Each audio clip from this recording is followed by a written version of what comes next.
अस्सलामुअलैकुम दोस्तों, क्रिकेट की ताज़ा तरीन अपडेट हासिल करने के लिए मेरे चैनल को सब्सक्राइब कर लें। पाकिस्तान के 3 खिलाड़ियों को बिग बैश लीग 2023-24 के लिए एनओसी दे दिए गए। हारिस और उसामा को मजमूई तौर पर 5 मैचों के लिए एनओसी दिए गए हैं, जबकि जमान खान को 4 मैचों के लिए एनओसी दे दिया गया है। पाकिस्तान क्रिकेट बोर्ड ने बिग बैश लीग में 2023-24 के लिए फास्ट बॉलर हारिस रऊफ, जमान खान और लेग स्पिनर उसामा मीर को नो ऑब्जेक्शन सर्टिफिकेट एनओसी जारी कर दिया है। बोर्ड ने खिलाड़ियों के काम के बोझ और कौमी मेंस टीम के मुस्तकबिल दौरों के प्रोग्राम को मद्देनजर रखते हुए एनओसी जारी किए हैं। पीसीबी समझता है कि यह फैसला काम के बोझ के इंतजाम के साथ खेल के वक्त की अहमियत को मुतवाजन करते हुए शामिल तमाम स्टेक होल्डर के बेहतरीन मफाद में है।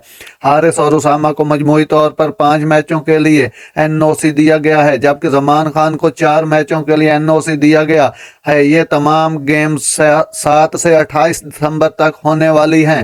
नाजरीन, ऐसी बर वक्त खबरें सुनने के लिए मेरे चैनल को सब्सक्राइब कर लें। अल्लाह हाफिज।